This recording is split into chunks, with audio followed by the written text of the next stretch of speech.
기도 하고. 자, 오늘 주실 말씀은 요한복음 3장 31절에서 36절 말씀입니다. 이제 영국에서 이제 있었던 일인데, 어떤 한 청년이 벤치에 앉혀서 이제 성경을 읽고 있었습니다. 이 사람이 예수 믿은 지 얼마 안 된 청년이었습니다. 읽고 있다가 출애굽기를 읽고 있었어요. 그 출애굽기의 그 홍해를 건너가는 이 장면을 보면서, 이 장면 얼마나 그거를 자세히 들여다보면 굉장히 감격적이잖아요. 우리가 십계라는 영화를 통해서 봤어도 굉장히 이제 그 감격적인 장면입니다. 그 이 청년이 이걸 보다가 할렐루야! 그 하나님의 놀라운 그 초자연적인 능력을 통해서 역사를 벌이신 걸 보고 할렐루야! 막 기쁨에 넘쳐서 이렇게 외쳤습니다. 근데 그 옆에 어떤 이제 노신사가 앉아 있습니다. 아주 신학자였습니다. 신학자인데 어떤 신학자냐면 자유주의 신학자. 신학자들이 다 성경을 믿는 게 아닙니다. 성경을 100% 다 안 믿는 신학자들도 있습니다. 그다음에 영국에 그런 사람이 많이 있었어요. 이 사람이 이제 듣고 있다가, 자네 왜 이렇게 갑자기 성경책 보는 거 아닌데 그거 왜 그렇게 할렐루야 소리 외치면서 기뻐하고 있는가? 하니까, 선생님 보십시오. 여기 출애굽기에 보니까 이 이스라엘 민족이 하나님의 은혜와 능력으로 이 홍해바다를 건너면서 하나님의 그 역사, 영광을 보는 거를 보니 너무 마음이 감격스럽습니다. 막 이렇게 해서, 그래서 할렐루야고 외친다니까. 이 사람아. 자네가 착각하고 있는 거네. 이 사람이 신학자답게 그 홍해바다가 원문상에 뭐라고 나와 있는지 알아? 원전? 원제는 갈대바다라고 돼 있다네. 원전에 갈대바다로 돼 있습니다. 갈대바다. 그러니까 갈대바다는 건 뭐냐? 그러니까 갈대가 굉장히 숲으로 이룬 많은 곳이었다 그 얘기예요. 그러니까 이제 갈대가 많다는 얘기는 뭐냐? 실제 바다라기보다는 약간 10cm 정도 되는, 그쪽 이제 애굽 쪽에 갈대 이렇게 숲이 많은 데는 10cm 정도 이렇게 진흙으로 있는 그러한 땅들을 말합니다. 그러니까 이제 이 얘기를 하면서, 그 10cm 정도 되는 진흙 땅을 지나간 게 뭐 이렇게 대단한 일인가? 자네가 원전을 몰라서 그래. 갈대 바다야. 그렇습니까? 그래요. 그래서 이제 이 사람이 그렇게 얘기해주고 벤치를 앉아서 이제 딱 일어나서 쭉 걸어가고 있는데, 갑자기 또 뒤에서 더 크게 할렐루야! 막 그래가지고 더 기쁘게 막 소리치고 있어요. 그래서 이 사람이, 저 친구는 아까 내가 방금 전에 그 별거 아닌 거라고, 아무것도 아닌 사건이라고 얘기해줬는데 왜 또 저러고 있나? 다시 가가지고, 자네 방금 그 갈대바다 얘기했는데 왜 또 그래? 그러니까, 선생님 생각해 보세요. 제가 선생님 얘기를 듣고 보니까 더 감격이 넘칩니다. 그게 무슨 얘기야? 그러니까, 그 10cm도 채 안 되는 그 진흙밭, 갈대밭이었으면 그런 갈대밭 가운데 어떻게 그 수십만이나 되는 애굽의 군대가 거기서 수장되어서 죽었습니까? 그러니까 자기는 그거 생각할 때, 이건 하나님의 능력이 아니면은 도저히 할 수 없는 거다. 그러니까 이 신학자는 갈대밭이라는 성경을 안 믿는 쪽으로 저기 얘기를 한 건데, 이 청년은 오히려 그 10cm라는 갈대밭이, 그 뒤에 홍해바다에서 그 수장을 지켰다는 성경의 기록이 더 하나님의 크신 능력 다가온 거예요. 그래서 제가 이걸 생각한, 이건 정말 하나님의 놀라운 능력이 아니면은 진흙 지나가다 죽을 리가 없죠. 정말 우리 하나님은 대단한 분입니다. 할렐루야. 노신사가 할 말을 잊어버리고. 여러분, 이런 관점이 어디에 나오는지 아시죠? 그러니까 이게 자기가 어떤 고정관념, 믿으려고 하는 고정관념이, 믿으려고 하고 있는 마음이 있느냐, 아니면 마음 상태가 고정관념이 믿지 않으려고, 자유주의 신학자들은 가능한 성경에서 초자연적인 것 나오면은 이게 역사적으로 초자연적이 아닌 것이라고 계속 연구를 해요. 전제가 그렇게 돼 있어요, 전제가. 그러니까 그런 전제와 고정관념이 있다 보니까, 딱 원전에 딱 보니까 갈대 바다 딱 나와 있거든. 그렇지, 무슨 어떻게 홍해바다를 가르게 하고 하나님, 그러죠. 그거는 우리에게 교훈을 주시기 위해서 다 이제 이런 식으로 뭐예요. 그 사람들은 예수님이 바다 위를 걸어가신 것도 제자들이 예수님의 그림자를 보고 그런 거다. 오병이의 기적을 얘기해도 실제로 그런 기적이 일어난 게 아니라, 어떤 한 아이가 이렇게 가슴에 엄마가 가져온 도시락이 있었는데, 그 아이가 다른 사람이 먹을 걸 알고는 희생하는 마음으로 딱 자기만 먹지 않고 딱 내놨을 때 다 숨겨온 사람들이 양심의 가책을 받아서 다 내놔가지고 차고 넘쳤다. 이런 식으로 해석을 해요. 다 이 자유주의 신학자들은. 그러니까 이 전제를 그렇게 가지면 다 매사를 봐요. 근데 이게 사실은 더 자세히 살피면 뭐냐면은 실제로 더 이제 원전이 맞아요. 갈대바다로 돼 있거든요. 근데 더 자세히 문화를 알면은 우리가 팩트로도 더 깊이 알아봐야 될 게 뭐냐면은 애굽에서는 왜 홍해 쪽을 갈대바다라고 명명을 했냐면은 그 홍해바다 이 해변가 쪽이 실제로 갈대 숲으로 이루어졌어요. 그러니까 이 사람들이 그냥 이렇게 자기네 습관상 갈대가 많으니까 거기 해변에 갈대가 갈대바다야. 이렇게 표현한 거란 말이에요. 홍해바다가 깊지 않은 홍해바다가 그런 게 아니라 거기 홍해바다 시작되는 그 주변에 갈대가 많기 때문에 이름을 이렇게 명명한 것 뿐이란 말이에요. 그러니까 그 이름이 명명된 문화적인 걸 거슬러 올라가 더 연구하면은 사실은 그 갈대바다에 홍해바다가 알 수가 있어요. 제가 보기엔 그 사람들 그걸 충분히 연구하면 알 수 있는데 그거 연구하고 싶지가 않은 거예요. 그런 거는. 그래가지고 여러분 이제 우리가 중국 저 황하강이 흘러가지고 이제 이 서해바다 쪽 흘러오잖아요. 중국에서는 우리 서해바다를 뭐라 그러는지 아세요? 황해. 원래 옐로우시 황해가 중국에서 만들어낸 말이에요. 중국식 왜냐면 황하가 물이 노랗단 말이에요. 노란 물이 계속 흘러나오니까 그 황하가와 바다가 만나는 그 지점은 항상 바다가 노랗대요. 실제로. 황토 색깔로. 그러니까 중국 사람들은 그 바다를 황해라라고 그래요. 근데 그 바다가 다 누런색입니까? 서해바다 다. 그 황하와 바다가 만나는 경계 부분만 노란 거예요. 근데 이제 중국 사람들이 편의상 그냥 황해 이렇게 한 거예요. 근데 이거를 뭣도 모르고 우리 어렸을 때도 황해라고 그랬거든요. 요즘 황해라고 안 그러죠. 서해바다입니다. 서해바다. 서해바다는 물이 안 노래요. 다만 바닥이 동해바다 같이 맑은 모래가 아니라 갯벌이라서 틱틱한 무채색 같은 게 나는 것 뿐이지 누런 물은 아니거든요. 황해가 아니에요. 근데 이게 이제 우리나라가 옛날부터 중국의 영향을 받아서 사대주의 영향 때문에 서해바다를 너 이제 황해라고 해라. 중국. 그래서 황해라고 했어요. 이제 요즘 황해라고 많이 안 하는 것 같아요. 서해예요, 서해, 우리한테는. 그쪽만 조금 노란 것 뿐이에요. 근데 우리가 그런 고정관념이 있다 보면, 저도 어릴 때 그래가지고 맨날 황해 그래가지고, 초등학교 때 서해바다가 다 노란 줄 알았어요. 근데 아직 인천 앞바다 보니까 노랗지가 않더라고요. 그래서, 왜 황해바다가 노랗지가 않지? 우리로 하여금 착각을 하게 만들어요. 근데 그거를 따지고 들어가면은 다 그 이유들이 있단 말이에요. 네, 그 노신학자는 그렇게 그냥 그렇게 대생 갈대바다야. 이 뭐죠? 자기의 편견과 고정관념, 틀. 이게 있으면은 절대로 믿음을 받아들이지 못한다 그 얘기예요. 근데 반대로 그 청년은 어땠죠? 이 청년은 기본적으로 예수님을 영접했어요. 마음이 너무 즐거워요. 그러다 보니까 관점 자체가 그 갈대바다, 홍해바다가 아니라 갈대였었어요.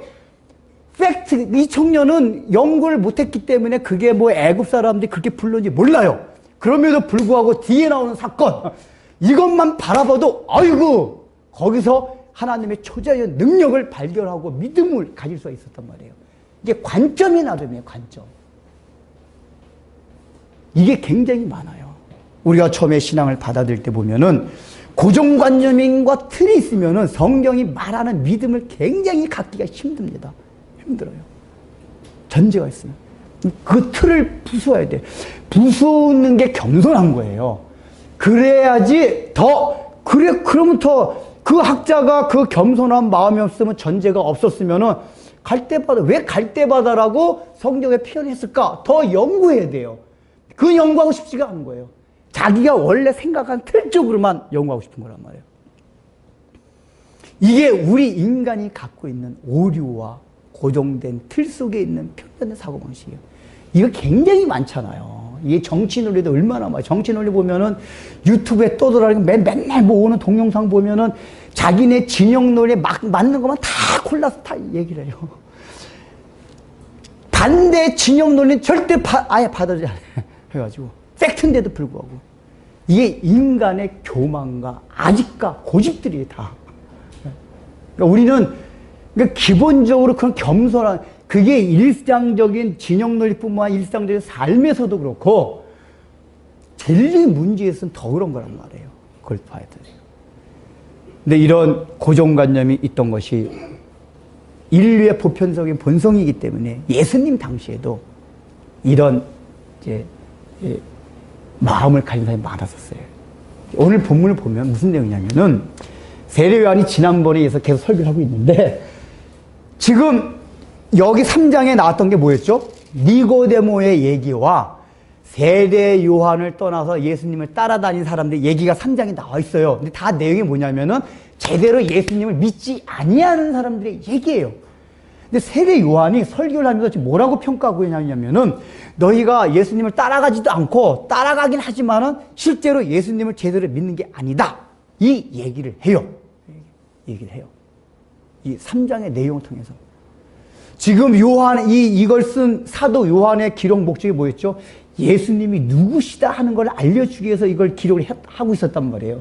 그런데 초창기 때 예수님이 초기에 사역할 때 많은 사람들, 세례 요한 빼고는 예수님을 하나님이신 모를 뿐만 아니라 혹시라도 메시아인 것 같아 따라다님에도 불구하고 원래 성령에서 말하는 세례 요한이 말했던 그 하나님을 생각지 아니하고 잘못된 믿음을 가지고 따라다니는 사람이 많았다. 그걸 얘기하면서 그게 왜 그러냐? 이걸 지금 오늘 본문에서 얘기하고 있어요. 얘기하고 있습니다. 그래서 이제 우리가 그걸 하기 위해서 본문을 살펴보기로 하겠습니다.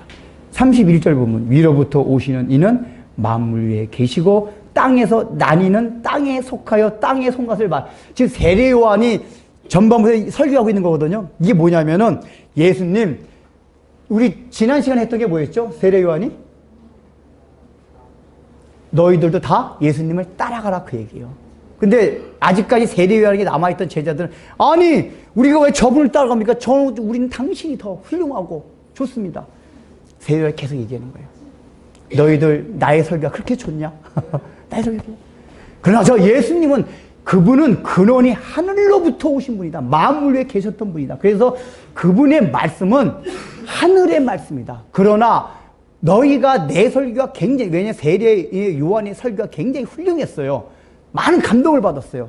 너희가 내 설교가 훌륭한지 알았지만은 내가 말하고 있는 것은 땅에 속하고 땅에 속한 것을 말하고 있는, 그러니까 세례 요한이 더 겸손하게 얘기하고 있는 거예요. 땅에 속한 것을 말하고 있는 것이니라. 이게 뭔지 아세요? 구체적으로?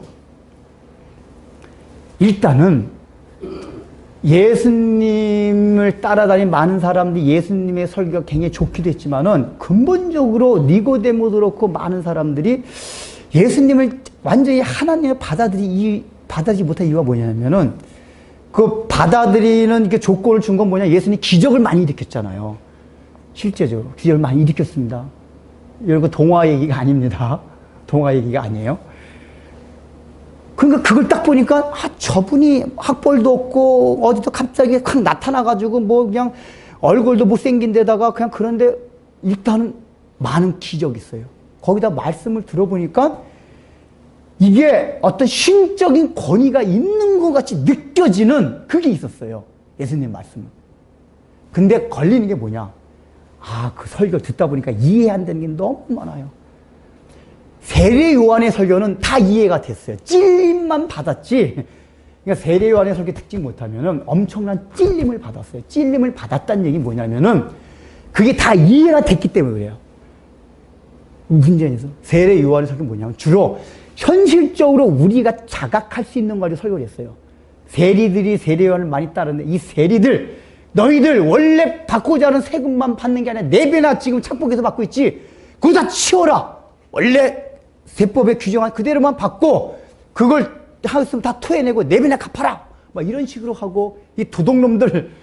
그러니까 현실적으로 그 사람들이 삶 속에서 있던 그 죄된 생활을 실제로 지적을 해주고 그 지적을 해줄 때 막 가슴이 찔린단 말이에요. 그런 설교가 싫긴 싫지만은 그 설교가 귀에 다 들어오는 설교긴 해요. 이해는 돼요. 그래서 세례 요한의 설교는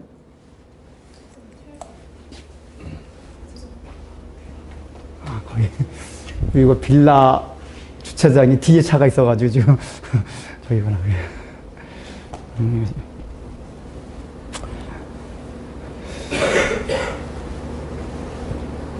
근데 예수님의 설교는 다 뭐냐면은 요한복, 특히 요한복음을 보세요.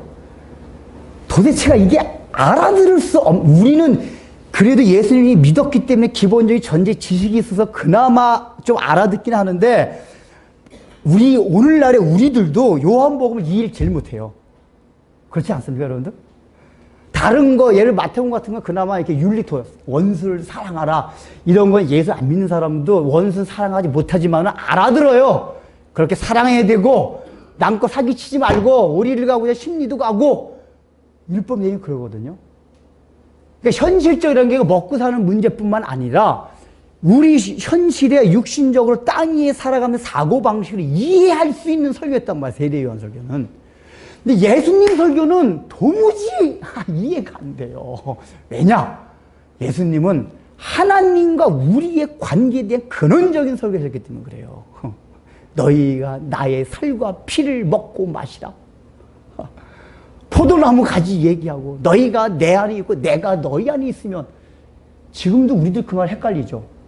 정확하게 그 뜻 정확하게 그거 와닿는 분이 계세요? 너희가 내 안에 거하고 내가 너희 안에 거하며 이런 말씀들 굉장히 어떻게 보면 굉장히 추상적이고 관념적이고 왜냐 우리가 경험하지 못한 건 늘 추상적으로 들려요. 다 예수님 설교 다 그랬거든요. 여기서 31절 세례 요한 얘기하는 게 그거예요. 나의 설교는 땅 위에서 훌륭한 설교긴 했지만 너희가 찔림을 받았긴 했지만은 땅 위에 설교했다 그래. 땅 위에 너희 알았어. 그러나 예수님은 하늘로부터 오신 분이기 때문에 하늘의 것을 말하다 보니까 너희들이 알아듣지 못한다 그 얘기예요. 오늘날도 그래요. 오늘날도 성경 자체 복음을 얘기하면 굉장히 이해하기 힘들어. 박사도 이게 지식이 많고 적은 게 아니야. 할머니들은 알아들어요, 오히려. 이게 왜냐면은 그걸 경험하고 내가 갖고 있는 고정된 틀이 있느냐, 없느냐. 그러니까 땅 위에 사는 사람들이 고정된 틀들이 있어요. 땅 위의 사고방식. 이걸 갖고 있으면 하늘의 일을 말하면 참 이해가 안 돼요. 그래서 가능한 목사님들이 그런 설교 잘 안 하려고 그럽니다. 그냥 이게 와닿는 거. 제발 사랑하고 살아가자. 욕심 좀 덜 부리고 자족하며 살아가자. 이러면 다 들려요. 그렇죠? 우리가 비록 사랑하지 못한다 해도 그렇지. 맞아. 사랑하고 살아가야지. 욕심 좀 덜 부리고 그렇게 살아가야지. 다 좋은 얘기들. 왜냐하면 현실적으로 땅 위의 사고방식을 이해될 수 있는 것들의 내용이 그런 윤리 도덕적인 거. 근데 그렇지 않은 하나님과 우리와의 근본적인 관계를 가지고 얘기하는 것들은 이해가 잘 안 돼요. 우리 교회는 비교적 그런 걸 자꾸만 설교하려고 하는 교회입니다. 여러분 제가 설교한 거 쫙 살펴보세요. 윤리도덕까지 얘기하는 거의 없잖아요. 윤리도덕 안 산다. 예수님은 당연히 윤리도덕적 바르게 살아가게 돼 있어요. 근데 근원적인 게 먼저 해결된다. 근원적인 게. 여러분 제가 설교 가운데 가장 많이 자존심, 또 지루함도 죄란 얘기 제가 설교 지루함 이런 거 여러분 그런 설교가 죄란 얘기 들어봤어요? 제가 왜냐하면 근원적인 걸 얘기하려다 보니까 자꾸 그런 얘기를 하는 거예요. 더 근원적인 거. 근데 사실은 그런 게 힘든 게 사실이에요. 힘든 게. 제가 그전에 우리 어떤 지체가 목사님 로마서도 한번 강의해달라고. 제가 제일 하고 싶은 게 로마서인데 사실은. 로마서가 우리 기독교 전체에 나오기 때문에. 로마서가 6장서부터 8장까지 내용 보면은 이거 정말 힘들어요. 그냥 대강하긴 좋은데 왜냐 연합. 그리스도와 우리가 연합된다. 이런 게 나오거든요. 이게 경험하지 않으면 이걸 어떻게 해.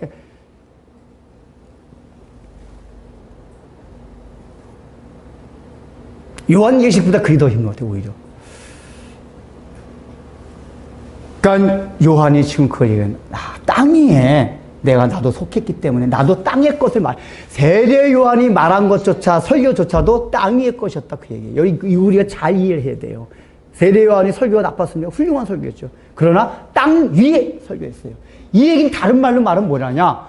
우리가 윤리도덕을 니고데모의 사고방식이 그런 사고방식이었어요. 올바로 살아가고 윤리도덕 더 착하게 살아가고 어떻게 하면 니고데모가 그러나 그게 나쁜 게 아닌데 좋은 거예요. 좋은 건데 땅 위의 사고방식에 갇혀 있었다 그 얘기예요. 니고데모가. 그래서 예수님을 만나지 못한 거예요. 그때까지만 해도. 땅 위에. 그러니까 우리가 그 개념을 이해를 잘해야 돼요. 땅 위에 있다는 거는 나쁘다는 얘기가 아니에요. 하늘의 것이 아니다는 얘기예요. 하늘의 것이 아니다. 세례 요한조차도 그 훌륭한 설교가 나도 땅의 것을 말하였노라. 근데 그 예수님 그분은 하늘의 것을, 왜냐? 그분이 원래 하늘에 계신 분이기 때문에. 그러니까 이 자체는 뭐냐면 요한이 그렇게 설교하시는 그분 자체가 왜 그러냐? 그분이 하늘로부터 오신 하나님이기 때문에 그렇다고 얘기해요. 하나님이 아니시면 그런 설교를 할 수가 없다고 얘기해요. 왜냐? 인류 가운데 누구도 그런 걸 경험한 사람이 없기 때문에 그런 설교를 들어본 적이 없어요. 어떤 사람들도. 예수님이 하는 설교를. 근데 예수님이. 그래서 요한이 너희가 그분이 하늘로부터 온 것을 모르냐? 그래서 그 설교가 그런 거다. 따라가라! 그 얘기예요. 예수님 받아들여요. 오늘날 우리도 그래서 이 니고데모와 세례 요한을 계속 쫓고 있던 세례 요한의 제자들의 사고방식이 이거였다 그 얘기예요. 이 사람들은 땅의 사고방식으로 모든 걸 지금 가늠하고 사고하고 하여튼 갇혀 있었다 그 얘기예요. 그 여러분이 오늘날 하나님의 말씀을 들을 때도 그 고정관념을 자꾸만 내려놔야 돼요. 내려놔야 돼요. 교회 와서. 여기 교회 와가지고 떠돌아다니는 동영상에 감동을 주는, 제가 오히려 감동 주는 건 제가 가끔 가다가 스님들 하는 동영상 막 보는데 더 감동적이에요. 얼마나 좋은 얘기인지 뭉클해지는 것도 있어요. 그게 그 감동을 준다는 얘기 좋은 거 나쁘다는 얘기는 아니에요. 근데 하늘의 일이 아니다 그 얘기예요. 땅의 일이야. 땅의 일. 여러분 기독교 복음에 들으면 이 개념이 확실하게 정립이 돼야 돼요. 정립이 돼야 돼요. 사실 좋은 얘기들 하면 이 좋은 얘기들 하면 굳이 교회 와서 설교 들을 필요가 없어요. 하나님 말씀 아니라 그냥 얼마나 좋은 것들이 많은지 몰라요. 좋은 얘기들 가서 뭉클해지고 아유 나도 좀 착하게 살아야겠다 막 해가지고 남 좀 도와주면 살아야겠다. 너무 욕심내지 말아야겠다. 막 이렇게 얼마나 그런 것들이 많아요. 음악까지 잔잔하게 동영상에서 음악까지 얼마나 잔잔하게 깔리는지 탁 깔리면서 5분간 압축해가지고 탁 보면은 그냥 이미지가 탁 와닿아서 땅에 속하고 땅의 것을 말하고 있다고 해요. 세례 요한조차도 그랬다고 해요. 그런데 이것이 인류 역사 가운데 많은 현자들이 한 얘기가 다 땅의 것을 얘기했다고 그 얘기예요. 석가모니, 공자, 마호메 다 훌륭한 사람들이에요. 현자들이에요. 그 사람들이 한 얘기 나쁘다는 얘기가 아니에요. 그런데 이분들이 한 얘기가 다 뭐냐면은 하늘의 것을 얘기한 게 아니라 땅의 것을 얘기했다고 해요. 왜요? 그런 성현 군자들 다 땅에서 태어난 사람이기 때문에. 땅에서 난 사람이기 때문에 그렇다. 세례 요한이 아무리 훌륭했지만은 사람이다. 땅에서 태어난 사람이다. 그 얘기예요. 그래서 자기 설교도 땅의 것이라고 말한 바와 같이 그걸 적용하면 인류 역사 가운데 나타난 많은 현자들 훌륭한 사람들의 어록과 모든 말과 행적들 자체가 훌륭하긴 한데 다 땅의 일이고 땅의 말이었다. 그 얘기란 말이에요. 왜 그걸 잘 기억해야 돼요. 그걸 전제로 하셔야 돼요. 그러면서 세례를 뭐라고 하냐. 그가 친히 보고 들은 것을 증언하되 그의 증언을 받는 자가 없도다. 그 세례요한은 알았어요. 예수님이 지난 시간에 얘기했죠. 예수님을 따라다닌 사람들 꽤 있었어요. 근데 딱 요한이 보니까 따라다니기만 했지 교회 다니기만 했지 실제로 예수님을 받아들인 게 아니에요. 요한이 안 거예요. 설교는 들어요. 듣고 좋다는 거예요. 그것까지 하는데 받아들이지 않아요. 받아들이지 않았다는 걸 요한이 뭐라고 표현하나? 보고 들은 것을 증언하되 그의 증언을 받는 자가 없다 하고 그 다음에 뭐냐면은 그의 증언을 받는 자는 하나님의 참되시다는 걸 인쳤느니라. 도장을 찍었다. 도장을 찍었다. 표현을 그렇게 받아들이는 걸 도장 찍는다고 얘기를 해요. 일단은 예수님 당시에도 실제로 예수님을 따라다니기만 했지 예수님을 받아들인 사람이 없었다. 이거예요. 없었다. 우리가 아는 거와 실제 따라다니는 게 아니라 따라만 다녔지. 그 왜 그러냐? 그분이 하늘로부터 온 분이게 땅에 그 사고방식과 틀을 가지고 예수님 말씀 전혀 이해할 수 없었기 때문에 결국 예수님 다 떠나갔잖아요. 나중에 다 떠나가요.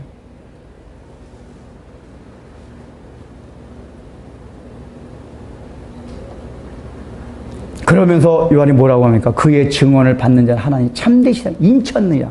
그러니까 예수님의 말씀을 정말로 받아들인 사람의 특징이 뭐냐면은 도장을 딱 인쳤다는 게 도장 찍는다 그 얘기예요. 도장을 찍는다 그 얘기예요.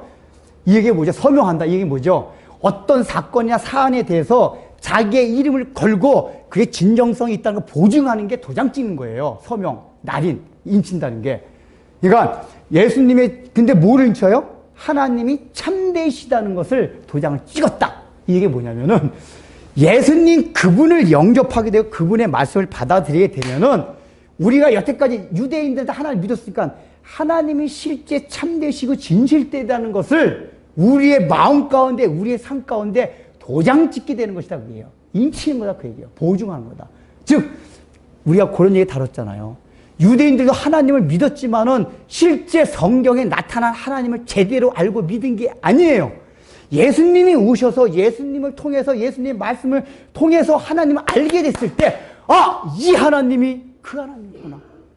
신실하신 분이었구나. 전능하신 분이었구나. 그리고 저 하늘에만 계신 분이 아니라 우리의 삶에 일일이 개입하셔서 우리의 신음소리를 하나하나 듣고 임마누엘 계신 우리와 함께 계신 그 하나님이었구나. 이거를 예수님의 말씀을 통해서 깨닫게 됐단 말이에요. 그럼 그걸 뭐냐? 그게 인치는 거예요. 그럼 이거는 단순하게 예수님의 말씀을 받아 이렇게 설교 듣고 끄떡끄떡 하는 그게 아니죠. 인친다는 거는 보증은 자기 이름을 걸고 딱 한다는 건 뭐냐면은 예수님의 말씀 받아서 이제는 하나님이 성경에 말씀한 하나님 참 신실하시다.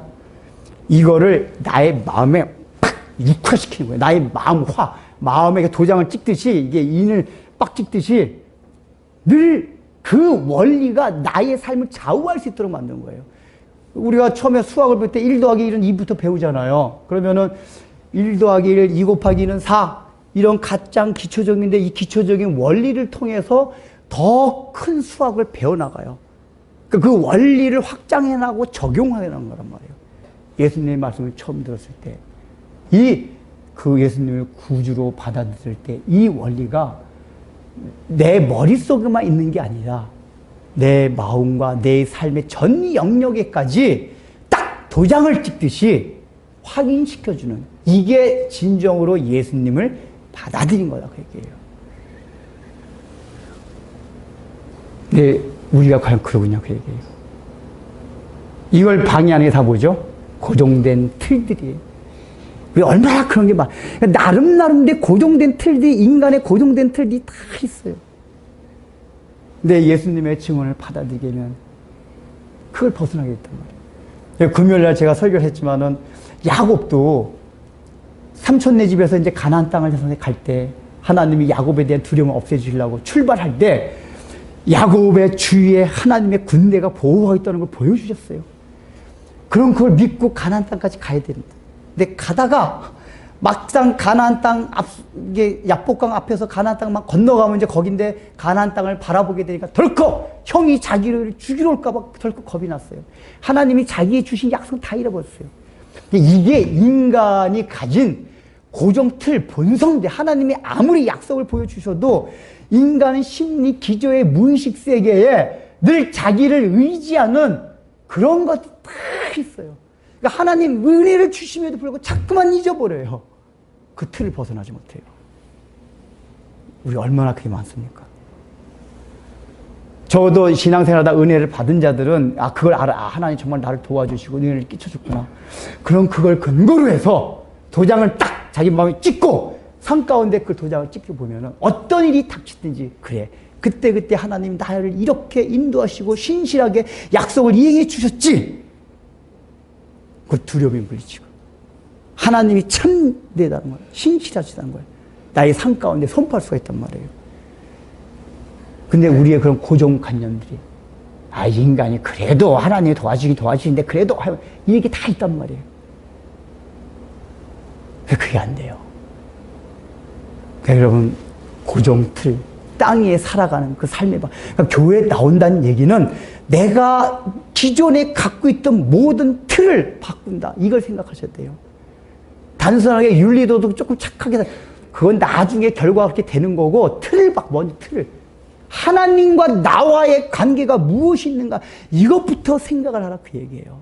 어떤 행동을 하느냐 마냐 이게 아니라 하나님과 나와의 관계가 어떠하냐 이 관점을 가지고 이 틀 안에 넣다 보면은 설교도 이해가 잘 돼요.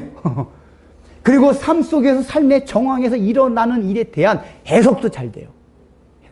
근데 그게 안 되면 다 오리무중에 빠져요. 하나님이 정말 신실하신가 의심하게 되고. 그리고 이제 요한이 마지막에 뭐라 그러냐. 아들을 믿는 자에게는 영생이 있고, 이게 요한복음의 전체 주제입니다. 아들을 믿는 자에게는 영생이 있고, 그렇죠? 그 영생이 뭐라고 그랬습니까? 나중에 죽고 나서 영원히 사는 거, 지옥 가지 않고 천국 가는 거, 이게 포함되긴 했지만은, 오늘도 본문에 보면 영생이 있다는 게 현재형으로 돼 있어요, 시제가. 현재형. 지금 예수를 믿을 때 너희의 영생이 있다, 그 얘기예요. 그리고 이제 그 뒤에 보세요. 아들에게 순종하지 아니하는 자는 영생을 보지 못하고 도리어 하나님의 진노가 그 위에 머물리냐. 아니, 지금 이제 아들을 믿는 자는 영생이 있고 하면은 그 다음에 표현이 어떻게 되죠? 반대되면 아들을 믿지 아니하는 자는 심판이 있고 진노가 있고 해야 되는데 표현이 어떻게 되어 있죠? 아들에게 순종하지 아니하는 자는 거였어요. 왜 이렇게 표현했을까요? 순종과 믿음이 같다 그래요. 같다 그래요 말이에요. 우리 이제 일단 이렇게 생각하면 우리 이제 개념을 보세요. 순종하고 뭐부터 생각나세요? 하나님이 일일이 해주신 하나하나 말씀을 지키나 많이 이것부터 생각하죠. 이건 포함된 건 사실이에요. 근데 요한복음에서 특별히 말하는 순종의 개념이 있어요. 어떤 걸 하나 지키고 안 지키고 이 개념이 아니라 요한복음에서 순종은 뭐냐면은 그 하나님의 그 뿌리 안으로 너가 나의 안으로 들어와라. 이걸 순종이라고 그래요. 내가 너희 안에, 너희가 내 안에. 그러니까 믿는다는 얘기는 뭐냐면은 하나님께 대하여 내가 전적으로 일단은 그게 나중에 이제 가겠지만은 하나님의 일이 무엇입니까? 우리는 어떤 일을 생각하죠? 근데 요한복음에서 하나님의 일을 뭐라고 말하면은 하나님께서 보내신 그 아들을 믿는 것이 하나님의 일이라 그래요.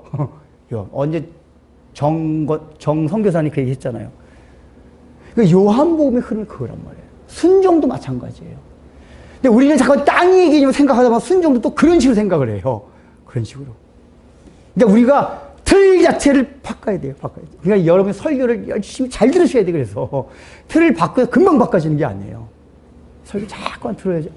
이게 기독교가 뭐고 복음의 본질이 뭐고 근본적으로 기독교는 하나님과 우리와의 관계를 논하는 것이다. 그래서 순종은 아들이 그 아버지의 권위와 통제 아래 들어가는 걸 말하는 거예요. 들어가는 거. 자, 그런데 여기 뭐라고 나오면 그 다음에 하나님의 진노가 그 위에 머물러 있느냐. 이것도 뭐죠? 현재형이에요. 예수님을 믿어서 영생 받는 것도 현재, 나중에 하나님의 진노와 심판을 받는 것도 현재형이에요. 우리 이게 이해가 안 돼요. 예수 안 믿는 넌 나중에 죽어서 지옥 가라. 근데 우리가 뭐가 불만이냐? 하나님, 저놈 새끼, 저 예수도 안 믿고, 저 악하게 사는 저놈 새끼 왜 이렇게 잘 됩니까? 하나님 심판 내리고 진노 좀 내려주세요. 라고 기도하잖아요. 그거 자체가 땅의 사고방식. 예수님의 말씀은 뭐냐면은, 이 사람이 지금 너무 잘 먹고 잘 살고 있는데 그게 현재 지금 예수를 안 믿는 사람이라면 심판받고 있다 그 얘기예요. 이해가 안 되죠? 우리가 그 땅에 사고방에 젖어 있어서 그래요. 제가 어떤 예언을 하는 겁니다. 어떤 사람이 잠자리에 들었습니다.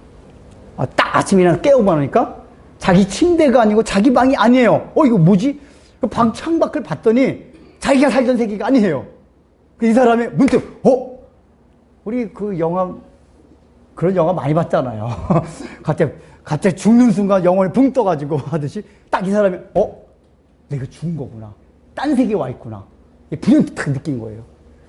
그래서 이제 이거 느끼면서 갑자기 이렇게 두려움이 오는데 갑자기 어떤 하얀 옷 입은 사람이 딱 와가지고 뭐 원하는 게 뭐가 있습니까? 막 상냥하게 그러더라고요. 그래서 가서 봐. 일단은 자기가 죽었다는 사실을 생각하고 좀 두려움이 있었는데 일단 그 사람 상냥하게 와서 뭐 하니까 일단 뭐 배가 고프고 그러니까 맛있는 밥, 평상시에 더 맛있는 밥을 갖다 줘요. 거기다 반찬도 진수성찬이에요. 가만 보니까 이 사람이 뭐냐, 뭐든지 원하는 거 다 말씀해 주세요. 갖다 드리겠습니다. 이러는 거예요. 그래서 그러니까 이 사람이 그리고서 뭐 더 진수성찬에 거기다가 술까지 주네. 술까지 주고 이 사람이 야, 내가 죽지 않았을 때도 더 잘 먹고 더 잘 사네. 너무 좋았어요. 이 사람이 딱 느낌이 야, 내가 지금 죽어서도 내가 지옥 간 거 천국에 온 모양이구나. 다 이렇게 느껴요. 천국에 온 모양이구나. 그 기분이 너무 좋았어요. 그러길래 시간이 한참 지나갔어요. 지나가다 보니까 맨날 침대에서 먹고 자고 아무리 맛있고 하는 거지만 지겨워 죽겠어요. 지루해졌어요. 그래서 그 수정든 사람한테 여보세요. 좀 먹는 거 하지 말고 내가 뭐 이거 놀고 뭐 할 거 좀 없습니까? 그러니까 이 사람이 그러대요. 아이고 선생님, 여기는 지금 당신이 하고 싶은 것은 딱 한 가지 다 먹고 다 하는데 하고 싶은 거는 마음대로 할 수 없는 것이 여기입니다. 딱 그러대요. 그러니까 이 사람이 그 말 듣고 나서 에이, 난 그렇다면 천국 안 가고 지옥 가겠다. 나 천국이 엄청나게 좋을 줄 알았더니 이렇게 지루하면 천국 뭐하러 왔냐고. 나 다 지옥 보내달라고. 이 사람이 그랬대요. 그러니까 그 수정든 사람 하는 말이 선생님 지금 무슨 말씀을 하세요? 지금 착각하시는 모양인데 여기 어딘지 아세요? 여기가 지옥입니다. 그러세요. 천국이 아니에요. 여기가 지옥입니다. 물론 이건 지어낸 얘기예요. 이게 의미하는 게 뭔지 아세요? 일단 우리는 착각하면서, 근데 어떻게 착각하냐? 잘 먹고 잘 입고 잘 살고 하는 그런 게 있으면은 천국으로 생각하고 살아가요. 근데 이미 그 상태가 지옥이었다 그 얘기죠.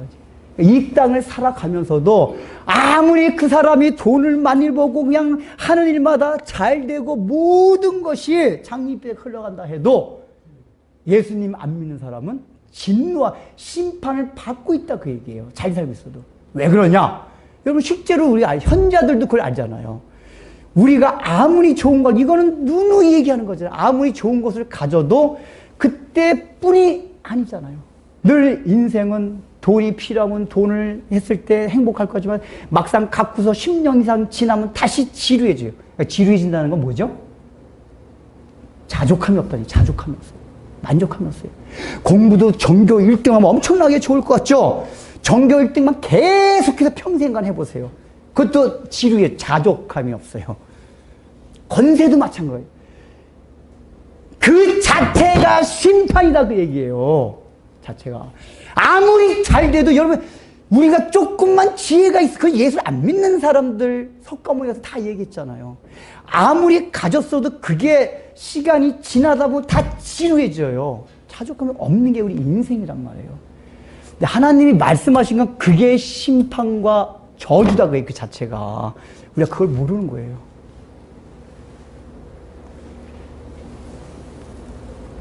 그러니까 그냥 젊은 새끼 하나는 저 나쁜 놈 새끼 저거 좋은 사람들 저거 그냥 어디 하늘에서 불이 내려와가지고 그냥 벼락 맞게 해달라고. 이미 벼락 맞게 잘 먹고 잘 살고 있는 애가 심판 안 한다고 했어요. 옛날에 시골에서 보면은 날 잡아놓은 돼지 아십니까? 시골에서 이제 마을에 있는 돼지 잡아서 잔치하잖아요. 거기 딱 잔칫날 잡으려고 점 찍어놓은 돼지는 그날부터 잘 먹입니다. 특별식을 줘가지고 막 인삼까지 아주 잘 먹여요. 그거 보고 부러워하는 돼지들은 밥통이에요. 그거 이제 잔칫날 잡아먹으려고. 로마서에 보면 그런 얘기 나와요. 하나님 그냥 그대로 내버려둔 것 자체가 심판이라고 그래요. 잘 되는 거예요. 왜냐? 하나님의 심판의 불을 쌓아놓으니, 그러니까 이 땅에서 이 사람들이 잘 먹고 잘 사니까 그냥 계속해서 죄를 짓고 더 짓고 더 짓고 계속 그래요. 왜냐? 만약에 죄를 짓고 잘못 사는데 그냥 벼락이 떨어지면 인류 가운데 누구도 그렇게 안 살아요. 근데 벼락이 안 떨어지고 너무 잘 되거든요. 그러니까 계속해서 죄를 짓고 살아갑니다. 이게 날 잡아놓은 돼지란 말이에요. 하나님 이 사람 포기했어요. 그냥 그 마음 간 그대로. 하나님이 제일 무서운 게 뭐냐면은 하나님이 더 이상 참견 안 하시는 거. 이거 굉장히 무서운 겁니다. 이 사람 상태를 볼 때 너무 마음이 완악하고 강팍해서 하나님도, 왜냐하면 하나님 우리가 스스로 인격적인 존재로 대하시기 때문에 자기의 자유의지를 가지고 스스로 마음을 돌이켜서 오시기를 원해요. 근데 이 사람이 마음에 하나님이 그냥 여기저기서 이렇게 얘기도 해주고 저렇게도 얘기해주고 탁탁 치기도 해가지고 자기의 자유의지를 가지고 오도록 하셨음에도 불구하고 그 마음이 워낙에 완악하고 강팍한 사람들은 끝까지 거부해요. 잘 돼요. 그럼 하나님 내버려두세요. 어떻게 내버려둬요? 잘 먹고 잘 살게. 네 잘 먹고 그러면 죄가 더더더 쌓이는 거예요. 그 마지막 심판 날에 어마어마한 형벌이 가신단 말이에요. 여러분 예수 안 믿는 사람 잘 먹고 그냥 부러워하지 마. 왜 그러니까 날 잡아놓은 돼지들 부러워하세요 이렇게. 아이 기가 막히 잘 생각하세요 제발 좀. 날 잡아놓은 돼지 부러워하지 마세요. 그거 그냥 예수 믿는 사람이 그거 부러워가지고 끌끌끌끌끌. 우리가 얼마나 어리석은, 이 땅의 사고방식과 틀에서 벗어나지 못하고 보니까 늘 그래요. 물론 그런 가운데도 날 잡아놓은 돼지가 아니라 하나님이 기회를 주신 분도 있어요. 그러나 우리가 이 땅에서 그래서 이미 심판을 받고 있다 그 얘기예요. 그러니까 우리가 믿음에도 불구하고 하나님이 징계를 주지 않고 내버려둬도 그 아주 위험하고 무서워요. 차라리 징계를 주시는 게 감사한 거예요. 잘못할 때. 반대로 영생도 뭐죠? 현재란 말이야. 영생도 현재. 그러면 영생이 뭘까요? 지루함이 없는 거예요. 천국에 지루함이 없는 거예요. 자족함이 있는 거예요. 말했잖아요. 우리가 그때 영생의 개념을 설명해 드렸죠. 우리 영생, 국어사전적인 뜻은 영원히 사는 것이다. 이 개념이 아니라 영생이 무슨 개념으로 했다 그랬죠? 사망에 대한 반대 개념으로. 죽는 것에 대한 반대 개념. 죽음이 뭐로부터 시작됐어요? 하나님과 분리됨으로. 영생은 일단 하나님과 하나가 되는 거예요. 분리가 되었더니 하나가 되는 거. 하나 되는 게 왜 중요하죠?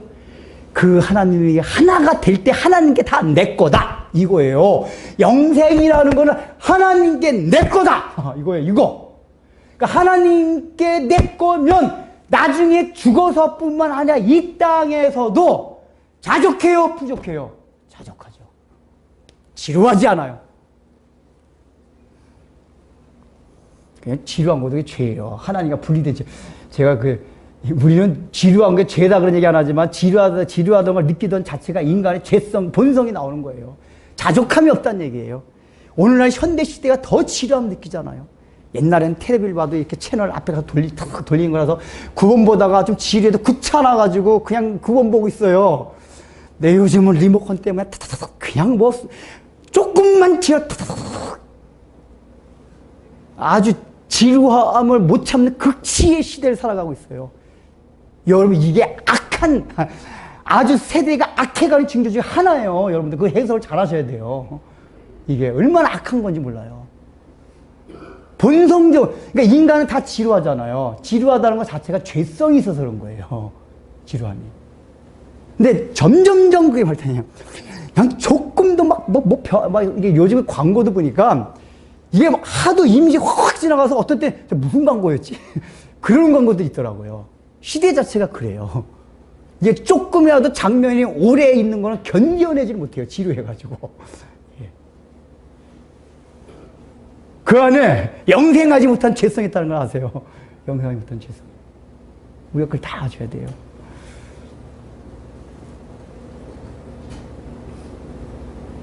그러나 그 고정관념을 다 떨어뜨리고 예수 그리스도의 증언을 받아들인 사람, 예수님 영접한 자에게 영생이 지금 이 시간부터 우리에게 주어집니다. 그걸 받아야 되잖아요. 받아야지. 그리고 저 심판과 예수님을 영접하는 심판과 진노를 받는 날 부러워할 거고, 아들을 믿는 자에게는 영생이 있고 또 있을 것이며 영원토록 있을 것이다. 그 얘기예요. 여러분이 삶 가운데 공고함이 있고 슬픔이 있고 지루함이 있고 자족함이 없다면 그 영생하시기 위해서 이 땅에 오신 예수님을 바라보십시오. 그리고 우리들의 마음을 여십시오. 겸손한 사람에게 찾아옵니다. 각자 문을 열어야 돼요. 문은 뭐죠? 모든 고정된 틀, 땅 위에서 가졌던 고정된 틀을 봐야 돼요. 그러니까 설교 시간은 뭐냐? 그 고정된 틀 자꾸만 변화해가는 시간이에요. 자꾸만 설교를 들음으로써 내가 틀이 잘못되어 있었구나. 이걸 깨달아가는 거예요. 그러니까 설교가 첫 번째 뭐냐면 여러분의 어떤 행동을 유발하기도 하지만은 틀을 깨는 자고 틀을 깨는 것도 틀을. 당장 여러분들 보고 막 제가 처음에 믿는 사람한테 뭐 술 끊어라 뭐하라 이런 얘기 안 해요. 대강대강사 얘기 안 해요. 일단 틀부터 바꿔요. 틀을. 처음에 예전에 틀을 바꿔야 돼요. 틀을. 설교 줄 때 거기 초점이 있어야 돼요. 틀을 바꾸셔야 돼요. 그래야지 성경에서 약속하신 그 예수님이 어떤 분이라는 걸, 이분이 하나님이셨구나. 가다가 아까 초자연정, 그러니까 틀을 바꿀 때 원래 땅 위에서는 초자연정교 자체도 받아들일 수 없어요. 그렇잖아요. 그렇잖아요.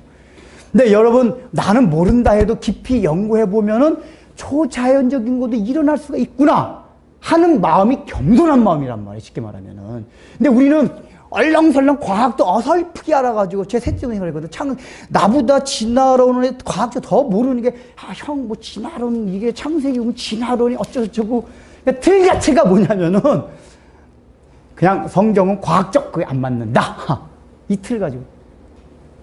근데 우리가 겸손하다는 얘기 뭐냐면은, 내가 알지 못하는 그것이 있다. 받아들이는 틀이라는 거예요. 그리고 여러분이 그래서 공관복음을 볼 때는 예수님이 이 땅에서 일어났, 제가 찬송가 그거 보잖아요. 나 어느 날 꿈속을 헤매며, 그 찬송가 그거란 말이에요. 이 공관복음, 복음서를 보면서 예수님의 행적을 보면 그대로 따라가 보세요. 예수님이 물 위로 건너가시고 죽은 사람을 살리시고 질병진 자를 고쳐주시고 오병이어의 기적을 베풀어주고, 이게 제가 동화가 아니란 얘기는 몇 번 제가 변중해서 설명한 적이 있잖아요. 이거를. 아라비안 나이트가 돼. 이게 동화는 그 특징이, 그걸 생략하고 가있어요. 그럼 이런 걸 생각하면서 그 틀부터 하나씩 내려놓고, 그걸 받아들이고, 정말 예수님이란 분이 단순하게 4대 성인 이런 분이 아니구나. 내가 겸손한 마음으로 성경을 자세히 보니까, 그분은 하여간 정말 놀랍니다. 우리 인류의 역사를 바라봐도 모든 걸 다 생각하면은, 그리스도라는 분을 통해가지고 이 인류에 끼친 영향이야 모든 걸 다 생각했어요. 그게 어떤 4대 성형과는 안 되는 그런 것도 있단 말이에요. 그걸 하면서 예수님이 정말 하나님이시구나. 그 하나님이시라면 내가 그분의 말씀을 어떻게 받아들일 것인가. 이게 굉장히 중요하단 말이에요. 그러니까 여러분들이 그런 겸손한 마음으로 고정의 틀을 제거하고 예수님을 믿고 그분의 증언을 받아들이면서 영생의 축복을 누리시기를 주의 이름으로 축원합니다. 기도하겠습니다. 사랑하는 주님, 참으로 하나님으로서 이 땅에 육신의 인간의 몸을 입고 오셔서 하나님 아버지 이 땅에 천하게 되심으로 마지막에 십자가를 치심으로 저희들 구원해 주신 그 은혜와 사랑을 인하여 오늘도 주님 앞에 감사하며 봉헌합니다. 하나님 아버지가 봉헌할 때마다 드리는, 그런데 이 물질 때문에 얼마나 하나님 아버지 물질이 주는 이 땅에서 누리는 쾌락과 할 수 있는 모든 것 때문에 우리의 마음에 걸림이 되고, 그런 것이 우리의 삶의 고정적인 틀이 되어서 하나님의 은혜를 하나님 방해하는 때가 얼마나 많이 있었습니까? 진정한 봉헌과 헌신은 바로 그런 것을 극복하고 땅 위에 있는 모든 권세를 극복하고 하나님의 나라의 일을 이해하고 우리가 그 하나님의 이해하는 것을 통하여서 우리의 마음에 주님의 말씀을 인치고 우리의 삶의 전 영역에까지 도장을 확실히 찍고 그 원리대로 살아가는 것만이 참으로 우리가 진정한 봉헌이라는 것을 깨닫고 날마다 하나님께서 주시는 그 말씀을 우리 마음에 받아들이기 위해서 겸손하게 살아가는 은혜들을 저희 모두에게 허락하여 주옵소서. 예수님의 이름으로 기도드립니다. 축도하고 예배 마치겠습니다. 이제는 우리 구주 예수 그리스도의 무한하신 은혜와 하나님 아버지의 놀라우신 사랑과 성령님의 감동과 위로와 권면하심이 오늘 이 말씀을 듣고 나도 모든 고정적인 틀을 바꾸고 이제 내던지고 오직 하늘에서 내려오신 그 예수님의 말씀을 듣고 하늘의 사고방식으로 변화되어 이 땅에서부터 영생을 누리길 소망하는 우리 사랑하는 성도들 위해 이제부터 영원토록 함께 있을지어다.